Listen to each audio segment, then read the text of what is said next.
บ่มียังลักษณะกินแต่โดยแต่ฮีดมีฮีดอันฮีดโดยต้องเอายังไก่ด้วย2โตแบบว่าคอน้ำจะดีอีก2โตแบบว่าจะดีเป็นชีโดยหมูตัวนึงโดยชื่อมาเบิดละบ่มื้อนี้แหละไปเจอพอเขาเลี้ยงเนาะขายดินตอนนึงชื่อง่วยโอ้ขายดินกับบ่มีบ่อนเฮ็ดกินแล้วอ้าวก็จะขายเบิดเลยก็จะขายเบิดเลยแม่นดินหั่นแต่ว่ายังบ่ได้ปั่นเอ้ยน้องคันปั่นก็ได้ผลละต้อนนั่นนะคำว่าขายก็บ่พอซ้ำขายตัวติดทางนี่มันจะไม่ได้ใช่ของเขานี่นะของไผอีกเห็นบ่เขาพังรักมาแล้วเห็ดแดนมาแล้วเด้หมองนี่เลยอันนี้เคสส่วนมาก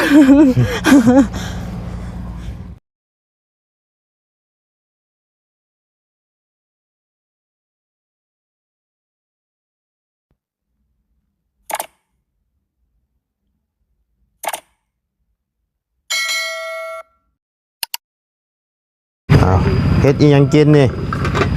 ไก่ตะวันนี่มันบูดเลยบ่จักมันก็บูดไปแล้วไก่แต่เมื่อวานมีหยังกินสบายดีเด้อจะดีไปชายไปยิบชิ้นอีกแล้วเมื่อวานเนี่ยทำได้ยิบเลยเมื่อวานนี่บ่ได้ยิบอ้าวคือว่ายิบเลยยิบยานมาเบียดลายเสร็จใช้บริกะเกียมยังไหวบ่มื้อนี้นะมื้อนี้แหละค่ะปียิบเลยบ่อันอิหยังพาขอบพาขวัญนะค่ะแต่ว่าแม่ไปบ้านหยิบไม้เนี่ยไปหาคนหรือบ่ยังไปว่าคนหรือบ่โดยไปและหามาพอซ้ำเฮาไวนะหามาหลายกะเนี่ยอยู่ในกินเฮาบ่เพียงพอก็เพิ่นกะมันก็บ่ได้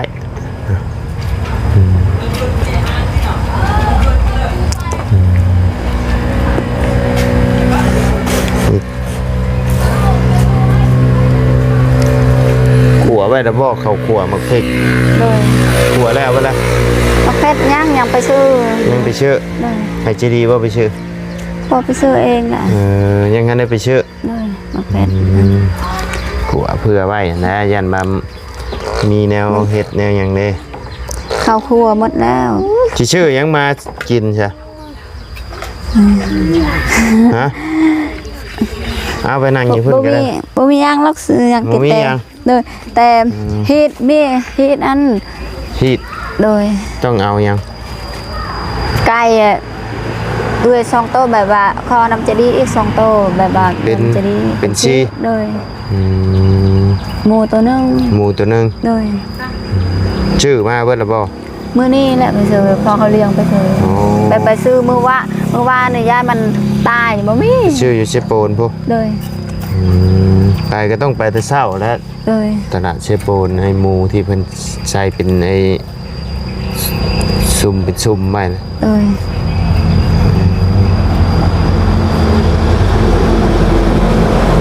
ขึ้นเฮือนนี่ก็ต้องเจ้าก็ต้องเสียคือกันบ่ขึ้นเฮือนเจ้าของก็ต้องเสียคือกันบ่เท่าฮีดน้ำพอตู้บ่นี่นะแบบเงินได้แบบว่าแบบได้ลูกได้พวกแบบว่าชุดตัวขึ้นฮิตว่าตัวเองแบบนี้แบบก็คือการแบบว่าขึ้นตัวนี้แบบว่านี่ก็สมมติได้ลูกได้พัวก็สามารถขึ้นอยู่ได้เลยได้ลูกได้พัวก็ขึ้นอยู่นี่ก็แบบว่าได้แบบว่าฮิตว่าขึ้นตัวเองแบบนี้แบบว่าฮิตแบบว่าฮิตพอฮิตแม่แบบว่าขึ้นตัวเองแบบนี้บ่มีลูกบ่มีพัวก็แบบว่าพอบ่จำฮิตอยู่เพื่อนพ่อแบบอยู่ซื้ออยู่นี่แบบยังอีกล่ะเจ็บใครยังพ่อแม่ดิ เป็นหยังอีก แบ แล้ว บว่าเอื้อยแบบบ่เป็นแบบบ่เป็นหยังฮิตหยังบ่เป็น เอา ยังอยากกินนมโอ้ยเนาะเอาให้เพิ่นกิน แบบ กัน นี้ตลอด ตัดภาพมาบัดนี้กับป้าโทเนาะพี่น้องเอ้ยพี่ลึกแท้นี่จัก100ก้อนนี่จักพันก้อนนี่เนาะโอ้โหจนท่วมหัวอึ๊บ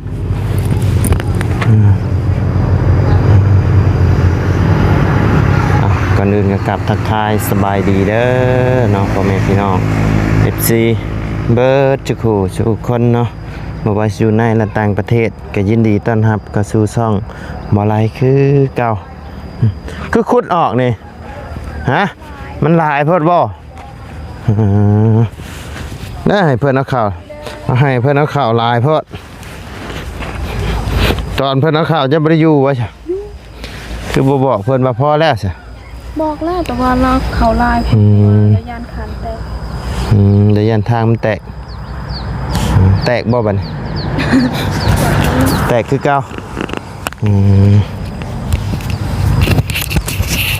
มีแต่ขี้ดิน เอาน้ำมาไว้น้ ต้องขุดออกตัวนี้ก่อนถึงใส่น้ ำแม่นมันสิได้แน่นเลยเจ้าบุคุดนี่มันขุดออกน้ำก็ได้เพราะมันลายเกิน ำแน่นมาแล้วนี่นะ แน่นไปแล้วบ่ แข็งนะ มันแน่นไว้เนาะดินนี่เนาะมันเป็นดินเหนียว รถเหยียบเนี่ยเด้ ดดเหยียบเนาะ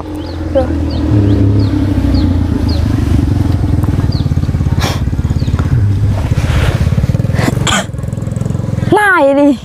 ขุดได้เดียวหนึ่งซ้ำนี่ได้ลายไม่แล้ว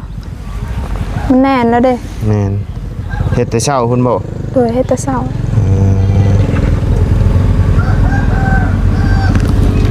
ดูจอ แดดจำเนาะ แดดต้องให้ตะเศร้าแดดแล้วก็พัก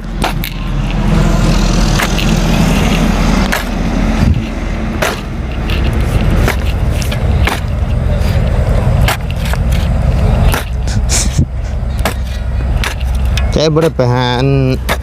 ยิบฉิดใหม่คือเจดีบ่เจดีไปแล้ว บ่ได้ยิบสินไหม เตรียมขึ้นเฮือน สินเก่าก็ได้ สินเก่าก็ได้เนาะ ขึ้นเฮือนซื่อเนาะ เด้อ คือว่าเด็กน้อยพี่น้องเพิ่นนั่นกำลังกันใบในการเลือกจงเสือใส่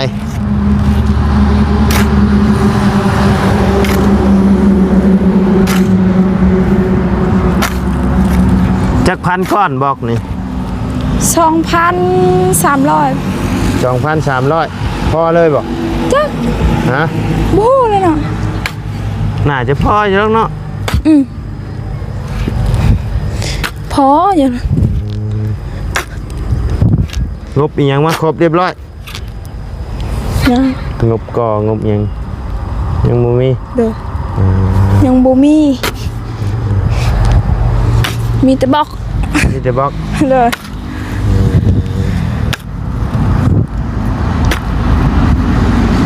ต่อไม้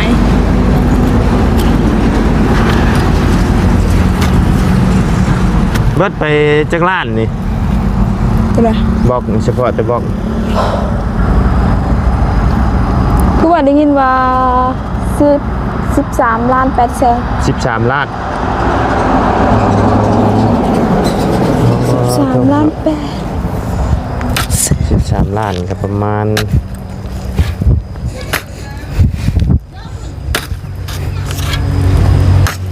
700 800ปร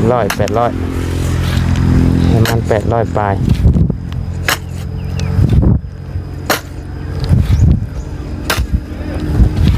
5 ล้าน10ประมาณประมาณ700หลอนเพื่อสิได้เอาเพื่อนดังหนึ่งพี่น้องมันไม่ง่ายๆเลยเจ๊ที่บ่ให้หลานๆมาซอยค่ะ ไปใช้เบิดเลย เล่นเหมือน ฮะ คุณได้ตลาด คือไปเอามาซอยใช่ย่านหลานเมื่อยบ่ ยันหลานมือ แต่สาวเมื่อยก็ยามันเนาะ เด้อ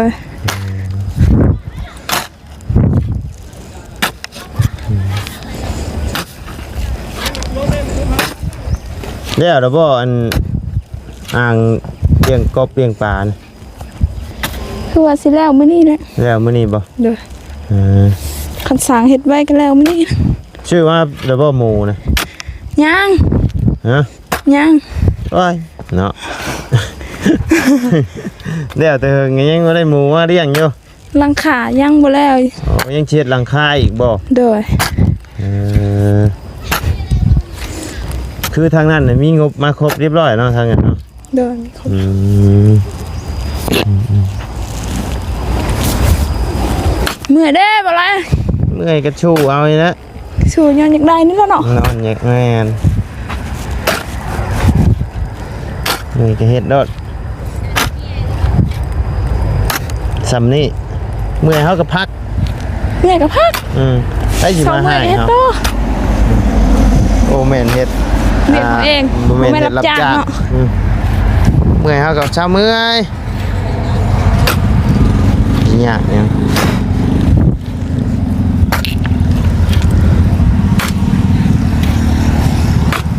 ทั้งเพื่อนใจดีบ่ได้กะเกียมหยังไว้บ่ถ้าขัวมักพริกมักพาย เก็บมาแล้วมานั้นเข้าครัวหรือว่ามา แล้วเบิดบ่ เด้อยังแต่ให้เขาไปซื้อหมูซื้อไก่ ไปชื่อมาแล้วบ่หมูไก่ ยัง ไปชื่ออยู่ใช่บัด เสียปอนพุ่นแล้ว เจ็บปนต้องไปแต่เช้าในได้หมู บ่ฮู้จักบอลเขาเลี้ยงไว้ดิ อ๋อฮู้จักหมองเขาเลี้ยง เด้อ อ๋อไปเอาหมองเขารถเนาะ เด้อ เจ้าเสือมดเจ้าไปชื่อเจ้าก็ไปชื่ออยู่หั่นบ่มาเลี้ยง พอไก่แล้วซื้ออยู่ในขอกเขาเลี้ยงเลย บอลเขาเลี้ยงเลย เขาขายตัวเขาได้ คือว่าได้ยินพอไก่ซื้อมันนั่นโตเรา630,000บ่ ตัว6เซนชามใหญ่เติบบ่ ให้เติบอยู่ แพงเลยพี่น้องเอ้ยหมูแพงกว่าหัดงัว ใหญ่ก็บ่ได้ใหญ่ปานใดแล้ว แต่ว่าทางนี้บ่เห็นเพิ่นเลี้ยงงัวกันเนาะทางนี้เนาะ เด้อ ส่วนหน่อย บ่มีเด้อ บ่เห็นเพิ่นเลี้ยงงัวหญ้าเด้ดกเขาจับพี่น้องเอ้ยเลิศกว้างคือสิเจ้านี่โอ้ยชื่องัวหามาปล่อยเศรษฐีด้วยแหละเศรษฐีเลี้ยงงัว มีเงินแค่ซื้อหัวเนาะ ขายดินตอนหนึงก็ชื่องัวนี่ โอ้ขายดินก็บ่มีบอลเฮ็ดกินแล้ว เอ้าก็จะขายเบิดเลยก็จะขายเบิดเลย แม่นดินหั่นแต่ว่ายังบ่ได้ปั่นเอ้ยน้องคันปั่นก็ได้พุ่นละตอนนั่นนะคำว่าขายก็บ่พอซ้ำ ขายตัวติดทางนี่ไม่ ใช่ ใช่ได้ ใส่ เด้อ ของเขานี่นะ ของไผอีก เห็นบ่เขาพังรักมาแล้วเห็ดแดนมาแล้ว เด้หมองนี่เลย อันนี้ก็เฮ็ดส่วนมาก ขายตัวนี้แล้วก็แล้ว ประตูแล้วดินลายอะ บัวได้ลายคือกันเพราะว่าปั่นเอ้ยน้องแล้วก็คนในบ้านนี่แน่เขาว่าไม่ได้ปั่นให้เขาหลาย ผู้ใดได้มาอยู่เป็นลูกเคยนี่เมื่อยตายอยู่ดอกพี่น้องเอ้ยคันขี้คร้านแน่อยู่บ่ได้แล้วเนาะตรงนี้ผู้ใดมาอยู่เป็นลูกเคยนี่โยอย่าได้พบคือพ่อน้องใจดีโย เมื่อยบ่ไร เอ้าพาเฮ็ดแต่เวียกเด้ บ่ได้เฮ็ดเวียกก็บ่ได้กินเองหลังจากนั้น พาเฮ็ดแต่เวียกวะ คำว่าขี้คร้านเฮ็ดเวียกก็หาเงินน่ะเนาะ ขี้คร้านเฮ็ดเวียกแล้วหาเงินมาจ้างเอาก็แล้วคือพ่อใจดีนี่นะ คือพอจะดีนี่ แม่น ไม่ใช่พอจะดี เอ้าก็คือพ่อใจดีแล้วเราขี้คร้านนี่คือว่า มาหาเมียบ่ตอนน่ะ มื้อซื่นนี่ มื้อชื่นนี่บ่ โดย แต่ว่าบ่เพิ่นบ่ได้มาได้ตีเดียน บ่ได้มาแล้ว มากับคันเฮาบ่ชอกับเพิ่นก็ บ่กล้าคือกัน บ่กล้าคือกันดอกคะแนนเฮาจะไปเด่นไปเจาะแจ๊ะกับเพิ่นเนาะ โดย คันเฮายืนนั่งเบ้ายืนเบ้าอยู่หั่นมันก็โย่เนาะคันว่ามาได้เฮาบ่ชอบ่ชนบ่เว้านำสบายเพิ่นก็บ่กล้ามาอีกเพิ่นสิมาเพื่อหยัง พอจะดีหั่นคันเราอยู่เราก็สบายเพราะว่าส่วนมันเมียเราก็เฮ็ดผู้เดียว กันนั่นแหละ แน่ว่าอยู่ดีแล้วเนาะนี่เมียหาหน่อไม้ก็เหยียบหมดเมื่อยอดแล้ว จะขาจิกตีดิกับบ่ปานใดแล้วพี่น้อง คันว่าผิดกันกระดาฮอดพ่อฮอดแม่พ่อแม่บ่ได้ผิดหยังเนาะ โดยจะดีไปนั่นกับไผซะคือว่าไปยิบสิน ไปกับแม่เฒ่าบ่จ้ะ ไปบอกคนบ่ บ่คนบอกมาแล้ว บอกเบิดแล้วบ่ เด้อก็บ่ได้หลายปานใดดอกคน บอกช้ำกำลังเฮาแหละมาแบบมีแนวอยู่ในกินให้เพิ่นกินแบบอายโม อายแล้ว เช้าแล้วสิได้หามาให้เพิ่นกิน หายังเนาะ หาหยังก็หาแล้วจะเป็นละสาว พั อ่ะ กแล้วเนาะ พักก็กินตำบักหุ่งก็กินชื่อบักหุ่งหามาไว้ตำมีบ่บักหุ่ง บ่มีเนี่ย เบิดแล้วบ่บักหุ่ง หมดแล้ว เอาบักหุ่งหามาไว้ตำชูไว้แบบเพิ่นมานั่นเวลายามเที่ยงยามหยังแล้วเพิ่นมากินส้มกินหยังเด้มีหมักต้องกับหมักต้องมาไว้ตำชูเพิ่นกิน ลูกต้องก็บ่มี หมักต้องก็บ่มี บ่มี หมักหุ่งหมักหยังเบิดคักกะลีเนาะ หมด คือข่อยมานี่เบิดเลย มะม่วงก็หมด มะม่วงก็เบิด กินเก่งไงดีพี่น้องนะ จังหน่อยหมักมี่ก็เบิดนี่เบิดแล้วบ่หมักมี่ ยัง ยังแต่หมักมี่พี่น้อง ต้นนั้นค่อยเอากับเจดีฮะแซ่บ แซ่บมี 2-3 ต้นแซ่บ นวลมันหนาดี สีเหลืองเนาะ แม่น หวานกับพอดีหวานบ่ได้หวาน หักอยู่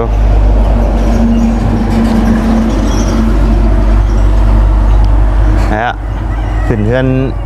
เจ้าแล้วก็ขึ้นเฮือนเจดีแล้วก็มาขึ้นเฮือนเจ้าต้อบัดนี้ ใครแล้วว่าแล้วนะยันแต่บ่แล้ว บ่แล้วก็มุ่งเลยก็ขึ้นก่อน ก็ เอาอย่ามันยาวมันยืดเด้เพื่อนนี่คันคือทั้งบ้านข่อยได้เด้อคันคือทั้งบ้านข่อยนี่ครบ3 ปีแต่ยังบ่แล้วแหละคันเฮาเฮ็ดต่อไปเฮ็ดแล้วแหละก่อนเฮาสิขึ้นเฮาต้องเฮ็ดบุญเฮือนก่อนได้มันคันเฮาขึ้นเลยน่ะมันบ่ดีเพิ่นมันแพ้กับเฮาเอาบ่แท้ได้นี่นะ ตั้งเล่าบ่ฮู้เนาะ อยู่พี่บ่เคยเนาะอยู่พี่เนาะ ต้องให้แล้วก็ คันว่าอยู่ในระหว่าง3 ปีนี่ได้ท่านกาย3 ปีไปแล้วยังบ่แล้วแล้วเฮามาเฮ็ดต่อแล้วก็เฮาต้องได้เฮ็ดบุญเฮือนนะเอาแม่ครูอหยังมาสูตรมาอหยังคือกันมันเกินกำหนดแต่เด้ ต้อง3 ปีเนาะ แม่นให้แล้วภายใน3 ปีหั่นนะแต่สำหรับเขตบ้านเขาได้เขตบ้านเมียนะเพื่อนข่อยก็ตอนช่วงข่อยเฮ็ดนะตกปีที่3พอดีจังได้ขึ้นอยู่ พอดีเลยเนาะ พอดีแต่หันกันยังบ่แล้วนะยังบ่แล้วแล้วก็ขึ้นก่อนกระโดก็ยังบ่ทันติดตอนขึ้นก่อนยันมันเลยมื้อเลยวันเด้ ด้วย ขึ้นเอามื้อเอาวันก่อนเฮาหาเงินลำบ่ทันนี่แหละแต่คุมื้อนี่4เฮือนก็ยังบ่ได้ทาอยู่ บ่มีเงินเฮือนสิมุ่นบ่เลยยังบ่ได้ทาสีอยู่ข่อย หลังคาก็ไปบ่เลย บ่ทาก็ได้สีนะ โอ้บ่ได้แล้วก็ได้อยู่แต่ว่ามันก็บ่งามนั่นแหละ เฮ็ดเฮือนบักงามๆเพราะว่า บ่มีสีเนาะ บ่มีสี ก็คือเก่า คือเก่าแล้ว มันต้องงามในสีแหละ แม่นมันต้องงามในสีแล้วเงียบเลยพี่น้องเอ้ยบัดนี้เนาะหลังจากที่เฮือนชานแล้วอะไรกะ คือนี่แหละคือความหมายที่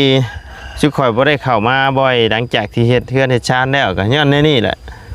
มันเบียกอีหยังมันแล้วเบิดได้มาเฮาก็บ่ฮู้ว่าสิเฮ็ดหยังต่อหั้นนะ ทำมากะดนๆมา แม่น มาย่าง โดนๆมาเยี่ยมมายามมาหา คือทางค่อยนี่กะชุมอ้ายบ่ได้มากะเงียบเหงาคือกันเลยเคยมาเลย แนวมันแหละแล้วก็ยังอยู่ดนอยู่ดอกนี่เฮือนนางเดียงเพิ่นนี่ คอยเฮือนนังเลี้ยงนานแล้วบ่ไป อย่าให้ทีมงานเผาไปใส่ เฮือนนางเดียงนี่แหละก็ยังสิได้อยู่ดนเติบอยู่ดอกประมาณเดือนพุ่นละ เดือนเดียวนึง เอ้าคันเฮือนน้องเดียงแล้วก็ถือว่าจบบริบูรณ์ได้แล้วบัดนี้แล้วก็คันมีต่อเฮือนเจ้าก็อาจจะมาต่อเฮือนเจ้าคันบ่มีก็เงียบเลยแล้วบัดนี้นานๆมาที่แล้วบัดนี้ เหงาแล้วเนาะ เพราะฉะนั้นเจ้าพาวขายสวนมันเจ้ามาเฮ็ดรถ โอ้ยสุดมันจักปีใดได้มันสิใหญ่ไว้ ขายแล้วล่ะขายยุกชวนรถให้เขาประมูลให้รถ เขาบ่เอา เขาบ่เอาบ่แบบเขาปลูกแล้วเลยให้เขามาประมูลว่าชวนนี่จักล้านจังซี่เด้ บ่ เขาบ่เอาบ่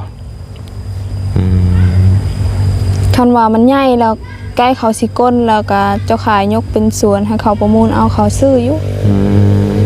เพราะว่าขายแต่เดี๋ยวนี้เขาขี้ข้านเสียหญ้าเด้ บ่แล้วขี้ข้านก็ให้เขาจ้างเฮา แต่เขาบ่อยากเสียเงินคันว่าซื้อแล้วก็เขาซื้อบัตรเขาจะกลเลยแหละเขาซื้อแล้วเขาก็ขายเลย